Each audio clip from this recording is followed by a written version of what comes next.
참 아름다운 곡조의 찬양입니다. 그걸 충분히 소화했던 우리 찬양대고요. 또 마스크라 이 가사 전달이 불분명했는데 제가 앞에 가사를 봤어요. 가사도 너무 시적이고 참 좋습니다. 같은 내용의 시 한 편이 있죠. 미국의 메리 스티븐슨이 쓴 모래 위의 발자국이라는 제목의 시입니다. 많은 성도님들이 아실 거고 또 많은 분들이 실제로 큰 힘과 위로를 받았다는 내용입니다. 어느 날 밤 꿈을 꾸었네. 주와 함께 바닷가 거니는 꿈. 하늘을 가로질러 빛이 임한 그 바닷가 모래 위에 두 개의 발자국을 보았네. 하나는 내 것, 또 하나는 주님의 것. 거기서 내 인생에 지나온 장면들을 보았네. 마지막 내 발자국이 멈추어진 곳에서 내 삶에 지나온 길들을 돌이켜 보았을 때에 내 삶의 곳곳에서 오직 하나의 발자국만 있음을 보았네. 그 하나의 발자국이 지난 자리는 내 인생의 가장 비참하고 슬픈 시기였네. 나는 의아해서 주님께 물었네. 주님, 제가 당신과 함께 걸을 때 왜 제게 가장 주님이 필요했을 때마다 하나의 발자국만 남겨 놓으셨는지요? 주님은 왜 저를 홀로 걷게 하셨는지요? 주님께서 대답하시었네. 나의 귀하고 소중한 이여, 나는 너를 사랑했고 너를 결코 떠나 있지 않았단다. 내 시련의 때, 고통의 시기에 놓여진 그 하나의 발자국은 너의 발자국이 아니라 너를 등에 안고 업고 걸은 나의 발자국이니라. 언제 들어도 위로와 힘을 얻는 시입니다. 인생 여정 돌아보실 때 고난의 때가 분명히 있었을 것입니다. 그 남겨진 사투의 흔적, 내 발자국인 줄 알았는데 나를 안으신 하나님의 발자국이었구나. 그 발자국은 오늘 이 시대를 살아가는 저와 여러분에게서도 찾을 수 있는 흔적이고요. 오늘 말씀에 주님과 함께 동행했던 제자들의 삶에서도 발견할 수 있는 발자국입니다. 다만 오늘 본문에서는 해변의 모래 위에 새겨진 발자국이 아니라 해변 바닷가 물 위에 새겨진 발자국을 볼 수 있습니다. 오늘 본문은 배경이 바다이지만 그 바다 안에 떠 있는 배가 여러 번 다양한 모습으로 우리에게 교훈을 줍니다. 여러분 한번 22절부터 33절까지 읽으셨을 때에 배라는 오늘 본문의 소재, 이 배가 몇 번 나왔는지를 세어보셨는지요? 22절, 24절, 29절, 32절, 33절 모두 5번 배라는 소재가 나옵니다. 그런데 그 배의 주어 역할을 하는 대상이 조금씩 다릅니다. 예수님이 2번 배의 주어 역할을 하시고 또 제자들이 그 배에 2번 주어 역할을 하고 있습니다. 먼저 예수님께서 주어로 첫 번째 사용한 배의 모습이 22절 말씀입니다. 우리 함께 22절 말씀을 읽습니다. 시작.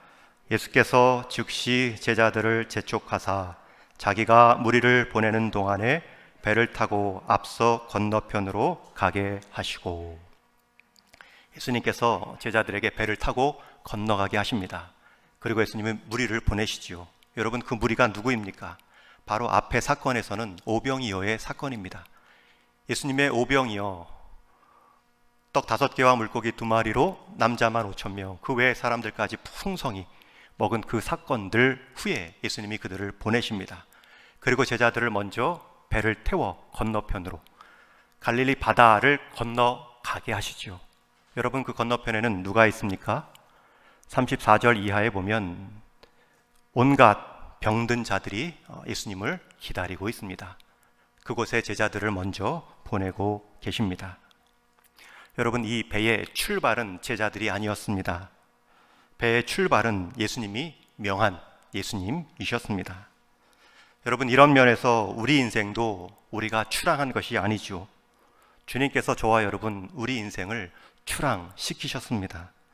우리의 시작, 부모님으로부터 생명 얻기 그 이전부터 우리 주님으로부터 우리는 생명 얻어 부모님을 통해 이 땅에 인생 바다에 출항한 배와 같습니다. 더 나아가서 우리 인류의 역사, 우주의 역사, 모든 것의 기원의 문제도 출항시키신 분이 계십니다. 우리의 지구의 역사, 우리 지구가 속한 우주의 역사도 출발시키신 분은 하나님이십니다.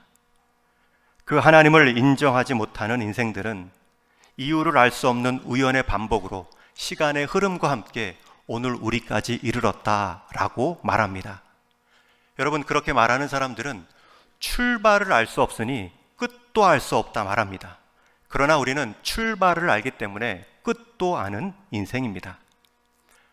우연으로 태어나서 우연히 살다가 우연히 끝난 인생도 있지만 우리 성도는 하나님의 관심의 대상으로 그분의 능력 따라 이 땅에 그분의 계획에 맞게 출발한 인생입니다. 그 자리가 지금 여러분들의 자리입니다. 그 자리가 지금 여러분들이 항해하고 있는, 여러분들이 부여받은 직분, 가정, 일터의 자리입니다. 시간적으로는 20세기, 21세기 두 세기를 걸쳐 우리는 살아가도록 부름받았고요. 공간적으로는 아시아에서 가장 역동적인 나라 대한민국에서 살아가고 있습니다. 분명히 이 시대를 향한 하나님의 목적이 있고 그 계획에 따라 저와 여러분들을 보내셨습니다. 하나님이 보내신 분이라면 여러분은 보냄받은 사람으로 내가 가장 최적의 사람이다 라는 믿음이 필요합니다. 그리고 보내신 하나님께서 우리 인생 끝내십니다. 여러분들을 보내신 분이 여러분 인생을 끝내실 것입니다.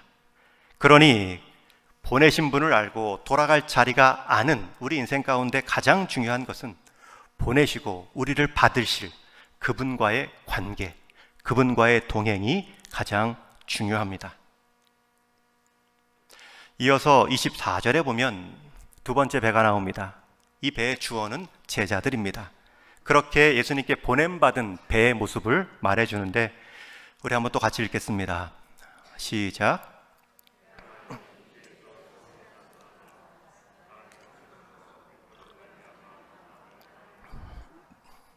주어가 생략된 제자들입니다.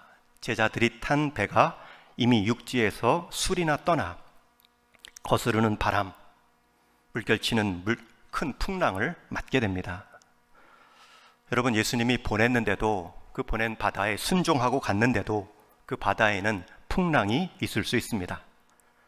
그 바다에는 큰 바람이 불어 우리를 고난스럽게, 오늘 본문에서도 고난을 당하더라. 약한 바람, 약한 물결이 아닙니다. 예수님이 보낸 그 인생 바다에도 고난을 느낄 정도의 파도와 물결이 있습니다. 이미 우리 주님께서 보낸 이 땅의 모습, 우리 밖의 죄의 습관들, 또 우리 안의 죄의 습성으로 인해 구조화된 죄의 바다입니다. 그 안에서 죄의 결과인 고난, 죽음, 슬픔, 아픔을 피할 수 없는 것이 우리 인생입니다. 우리는 잘 압니다. 내가 지은 죄도 아닌데 그 죄의 결과로 내가 고통받고 있다는 것을. 또 우리는 잘 압니다. 내 죄 때문에 애매한 사람들도 고난당하고 있다는 것을. 그것이 더 시간이 지날수록 견고해집니다. 구조화되는 것입니다. 우리가 보냄받은 이 세상은 우리 밖에 죄의 습관이 있고 우리 안에 죄의 습성으로 인해 그 죄의 결과인 고난을 피할 수 없는 바다입니다. 여러분, 이것 하나만 잘 인정하고 이해한다고 하면 큰 삶의 지혜를 얻은 것입니다. 미국에서 가장 많이 팔리고 읽힌 정신과 의사가 쓴 아직도 가야 할 길이라는 책이 있습니다. 이 책의 저자인 스콧 팩 박사는 이렇게 서문에서 말합니다. 삶은 고난의 바다이다. 이것은 삶의 진리 가운데 가장 위대한 진리이다. 그러나 이러한 평범한 진리를 이해하고 받아들일 때 삶은 더 이상 고해가 아니다. 다시 말해 삶이 고통스럽다는 것을 알게 되고 그래서 이를 이해하고 수용하게 되면 삶은 더 이상 고통스럽지 않을 수 있다. 왜냐하면 그때야 비로소 삶의 문제에 대한 그 해답을 스스로 찾기 시작하기 때문이다. 여러분, 삶은 고난의 바다입니다. 꼭 내 죄로, 내 실수로 당하는 어려움이 아닌 것도 있습니다. 또 내 연약함으로, 내 부주의함으로 당하는 문제들도 있지요. 우리 자녀들의 문제 꼭 부모의 탓은 아닙니다. 그 책임으로 생각하던 습관들을 조금 내려놓으셔도 됩니다. 남편과 아내의 문제, 내가 잘못했어, 내가 잘못했어. 남 탓할 것이 아니라 우리 사람 모두가 그렇게 약합니다. 그리고 악하지요. 그로 찾아온 죄로 인한 고난의 문제, 알 수 없는 힘겨움의 상황, 이것은 또 나만의 문제다라고 여기실 필요도 없습니다. 사람들은 흔히 자신의 특별한 문제는 자기만 경험하는 것 같다 생각할 때가 많은데요. 가족이나 자신이 속해 있던 문제, 고통스러운 문제를 안고 살아가면 더더욱 그런 생각들이 많이 듭니다. 우리가 잘 아는 대작가 톨스토이가 있습니다. 그가 쓴 소설의 가장 유명한 소설의 첫 문장이 있지요. 행복한 가정은 모두 비슷한 이유로 행복하지만 불행한 가정은 저마다의 이유로 불행하다. 소설 안나 까레리나의 첫 문장입니다. 저도 내용은 생각하지 않고 이 문장만 떠오릅니다. 여러분, 대부분의 가정들이 행복하다라고 말하는 기준은 거의 비슷합니다. 재정, 건강, 화목 다 비슷하기 때문에 행복한 때에는 다 같이 느끼는 것으로 같은 공감의 마음을 갖습니다. 그런데 불행의 이유는 다 다릅니다. 다 다른 불행의 이유 때문에 나만 불행하다라고 쉽게 생각하는 것이죠. 그렇지 않습니다. 본래 삶이란 죄된 환경과 우리 안의 죄성으로 인해 반복된 풍랑의 연속입니다. 출애굽한 이스라엘 백성들이 가나안에 도착하기 전에 광야의 여정과 같습니다. 성경에서는 그 광야의 여정을 훈련의 기간, 하나님 말씀대로 사는 연단의 기간이라 말하죠. 마찬가지로 풍랑은 우리에게 용기와 지혜를 요구할 뿐만 아니라 풍랑은 때로 그 풍랑으로 인해 우리에게 없던 용기와 지혜도 만들어 내기도 합니다. 여러분, 배를 탄 이상 물결을, 파도를 피할 수는 없습니다. 내가 물결을 피하고 바다를 건너 뛰어 상대에 도착하겠다라는 것은 더 이상 배가 아닙니다. 우리 인생의 배에 고난이 있고 물결이 있습니다. 내 인생 물결이 없다, 풍랑이 없다, 두려움도 없다. 여러분, 그 인생은 살아있는 인생이 아닐 것입니다. 우리가 파도가 불 때, 풍랑이 칠 때 파도가 불 수도 있다, 풍랑이 찾아올 수도 있다, 나만 피해가는 것도 아니다, 오히려 조금 늦게 와서 고마운 면도 있다 라고 생각하는 것과 찾아오는 파도와 풍랑을 만날 때마다 이게 웬 바람이야, 웬 고생이야 라고 여기며 대응하는 것과 누구의 판단력과 누구의 태도가 더 준비된, 더 돌파할 가능성이 많을까요? 현실을 부정하며 시작하는 것과 현실을 인정하며 시작하는 삶은 분명히 다른 결과를 가져옵니다. 여러분, 우리 인생의 배가 항해하는 동안 물결을, 풍랑을 피할 수 없습니다. 이제 주님이 또 주어 되시는 세 번째 배가 32절에 나옵니다. 우리 32절 말씀 같이 읽겠습니다. 시작. 배에 함께 오름에 바람이 그치는지라. 여러분, 이 짧은 구절은 풍랑 앞에 선 성도와 예수님을 모르는, 하나님을 모르는, 의지하지 않는 불신자들의 반응을 가르는 중요한 표현입니다. 배에 함께 오름에 바람이 그치는지라. 여기에 주어는 예수님입니다. 여러분, 예수님이 배에 오르셨습니다. 여러분, 예수님이 배에 오르시기 전에는 무엇을 하고 계셨지요? 풍랑 한복판을 지나오셨습니다. 멎은 풍랑의 바다를 걸어오신 것이 아닙니다. 예수님이 풍랑의 한복판을 걸어오시기 전에는 또 무엇을 하셨지요? 23절에 보면 무리를 보내신 후에 기도하러 따로 산에 올라가시니라. 저물매 거기 혼자 계시더니. 주님은 먼저 제자들을 배에 태워 보내신 후에 내가 좀 피곤하니 좀 쉬겠다, 홀로 쉰 것이 아닙니다. 앞에서 5,000명, 남자들만 5,000명에 해당하는 많은 사람들에게 말씀을 전하시고 오병이어로 배고픔을 해결하신 후에 피곤하시다 쉰 것이 아니라 그들을 위해, 또 제자들을 위해 따로 기도하러 산에 오르셨습니다. 그것도 저물 때까지 기도하셨습니다. 그리고 가장 밤 늦은 시간에 제자들이 맞닥뜨린 가장 큰 위기의 때에, 오늘 성경에 보면 사경, 밤 3시에서 6시를 말하는 로마법 시계 계산이죠. 가장 깊은 밤에 예수님이 찾아오셨습니다. 여러분, 예수님이 가장 깊은 밤, 가장 피곤한 밤에 찾아오셨다는 말씀은 예수님은 언제든지 우리를 찾아오실 수 있다는 말씀입니다. 왜요? 예수님은 찾아오시기 전에 기도하고 계셨어요. 산 위에서 내려다보고 계셨어요. 그리고 풍랑을, 한복판을 걸어 오셨습니다. 예수님이 마음만 먹으시면 풍랑 전에 함께 그 배에 오르실 수도 있었겠죠. 우리를 출발시키신 분은 우리 인생 마무리할 수 있도록 결국 우리 배에 오르십니다. 그런 예수님의 오르심 가운데 바람이 그칩니다.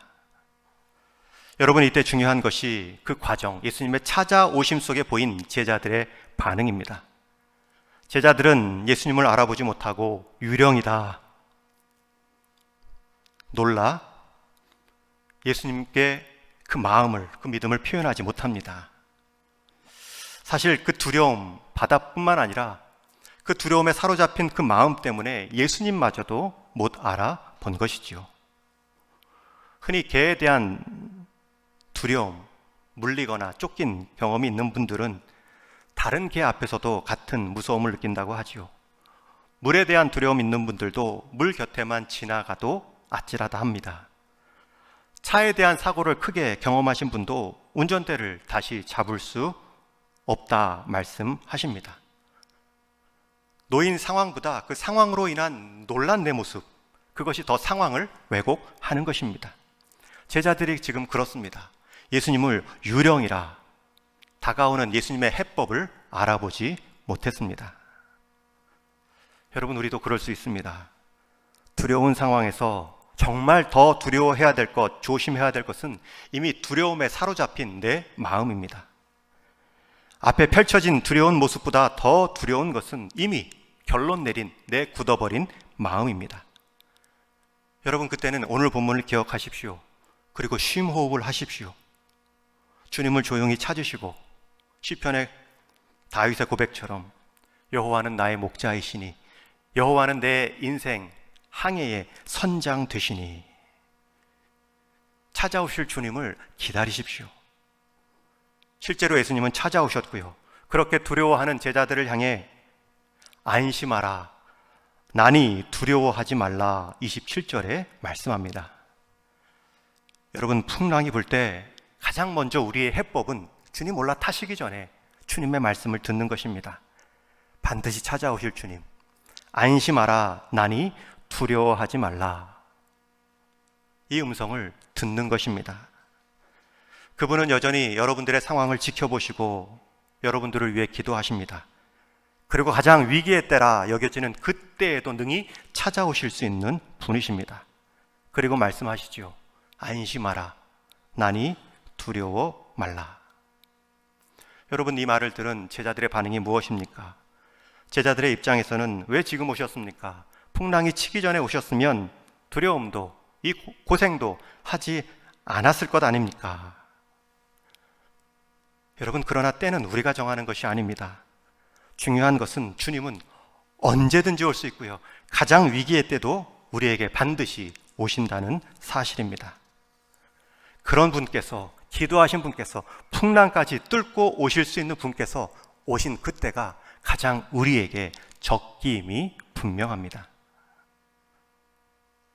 여러분, 이것이 인생의 풍랑을 맞을 때의 우리의 해법입니다. 먼저 주님의 말씀을 들으십시오. 나다, 안심하다, 안심하라, 두려워하지 말아라. 말씀만 그렇게 하지 않으셨고요, 실제 그 배에 동승해 주셨습니다. 그렇게 주님이 올라타셨을 때에 제자들이 주님을 알아보고요, 이제 제자들이 주어가 된 마지막 네 번째 배의 모습이 33절에 나옵니다. 우리 33절 말씀도 같이 읽겠습니다. 시작.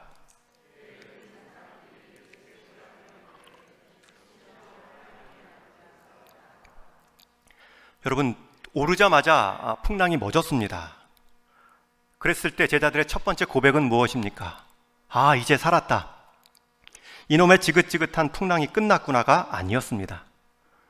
그 풍랑 위를 걸어오신 주님에 대한 새로운 깨달음과 고백입니다. 아, 진실로 하나님의 아들이시구나, 구원자이시구나. 여러분, 이 고백은 바로 전날 예수님께서 오병이어 사건을 통해 수많은 사람들에게 배불림을 해결해 주었고, 배고픔을 해결해 주었고, 제자들도 해결받으며 그 상황을 봤을 때에도 나온 고백이 아닙니다. 그러나 인생 풍랑, 그것도 풍랑 한가운데를 친히 찾아오신 주님, 그리고 나다 두려워 말라 하시며 자신들의 배에 오르자 풍랑이 멎은 그 모습을 보고 주님을 새롭게 만나 신앙 고백하고 있습니다.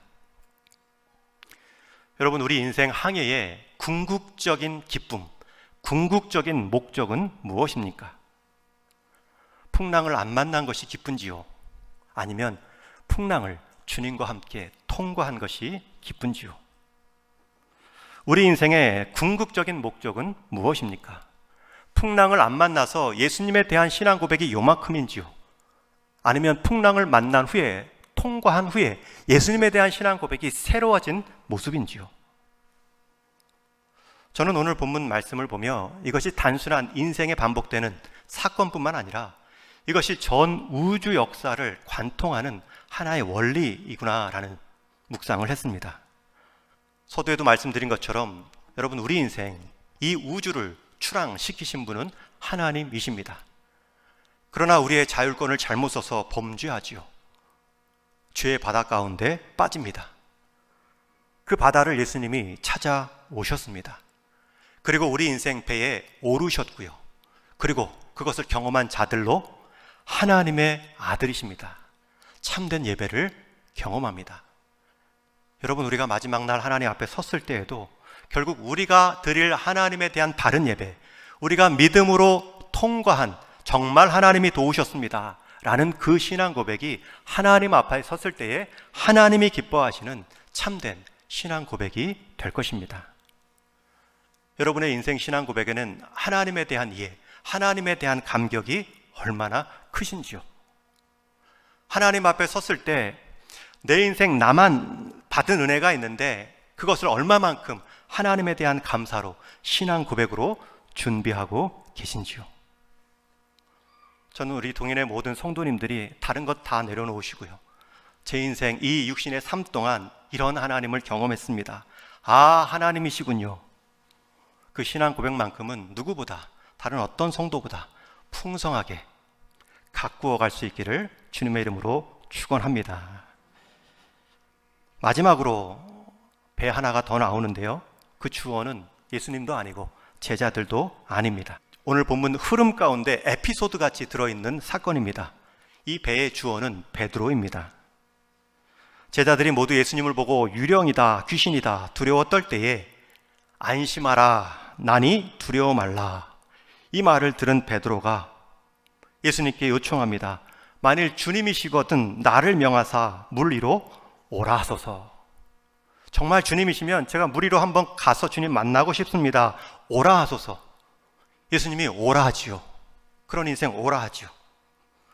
베드로는 바로 뛰어듭니다. 여러분, 그 바다는 아직 풍랑이 멎은 바다가 아닙니다. 세찬 물결, 바람이 부는 그 바다 위로 뛰어듭니다. 그리고 향해 갔겠지요. 그러나 베드로가 오늘 말씀 30절에 보면 바람을 보고 무서워 빠져가는지라.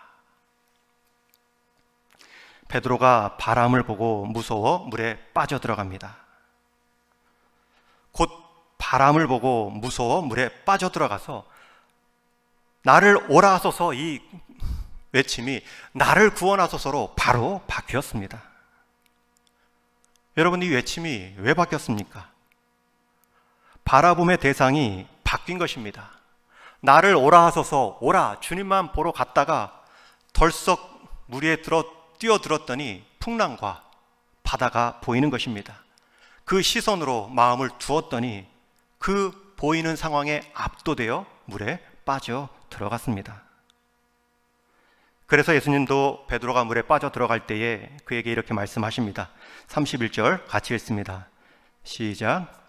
예수께서 즉시 손을 내밀어 그를 붙잡으시며 이르시되 믿음이 작은 자여 왜 의심하였느냐 하시고.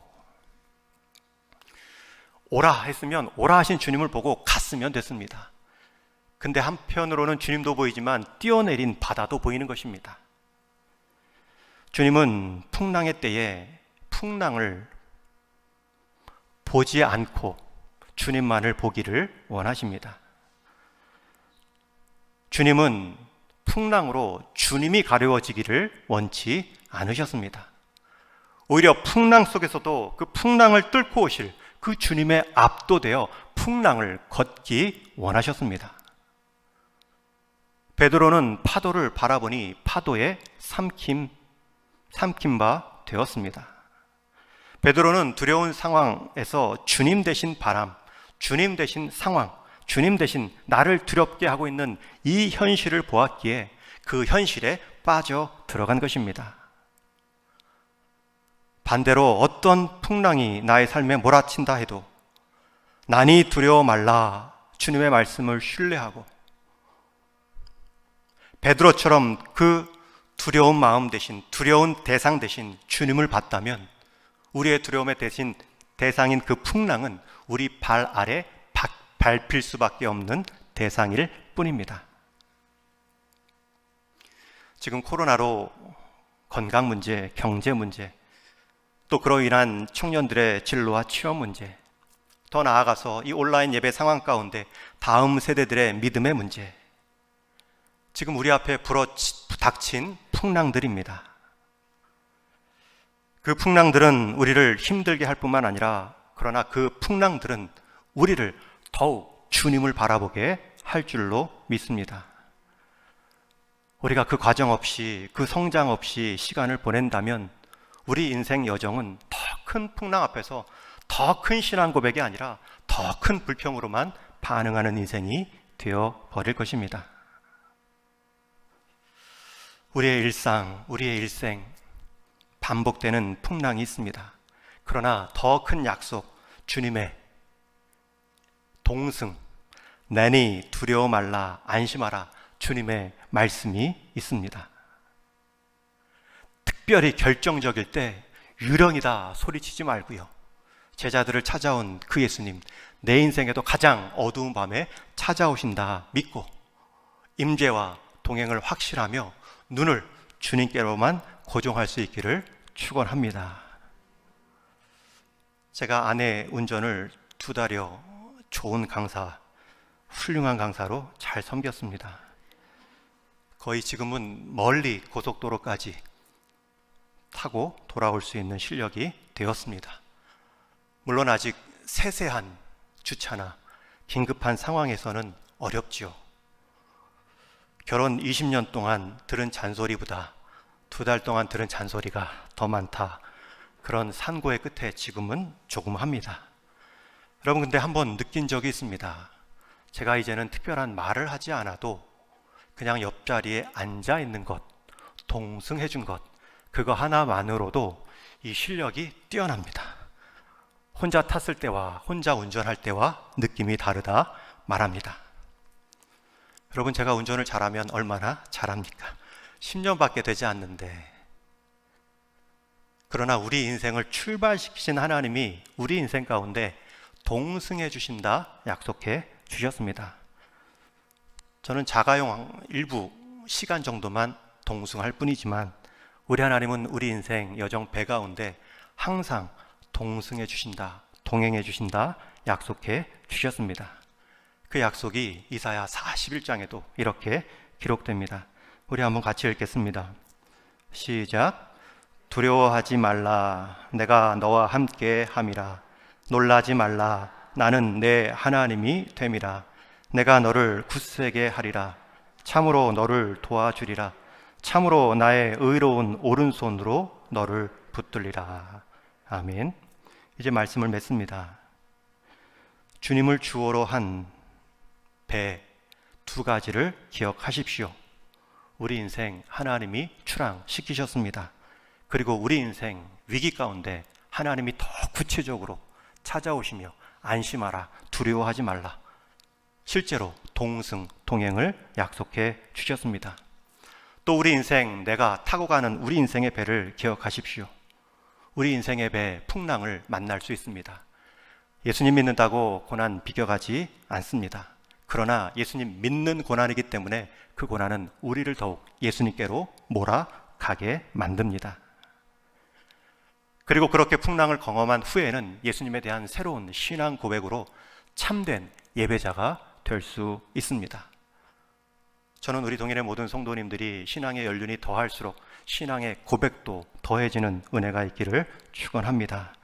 우리 인생의 배를 출발시키신 하나님, 우리 인생 출발시킨 배에도 파도와 물결이 있다는 사실, 그 파도와 물결을 만날 때 주님 찾아오신다, 동승해 주신다, 말씀해 주신다는 확신, 그리고 풍랑이 잦아들면 더욱 주님에 대한 새로운 알아감의 예배를 드리는 것, 우리 인생의 사이클일 뿐만 아니라 하나님이 의도하신 이 역사의 사이클이 될 것입니다.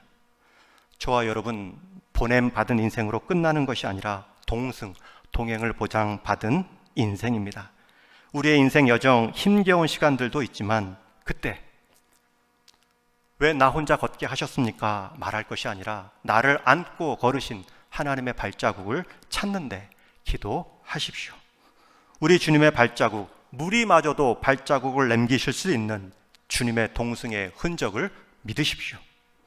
그러할 때에 우리의 시선은 주님께 고정될 것이고 우리를 위협했던 풍랑은 우리 발 아래 존재로 끝날 것입니다.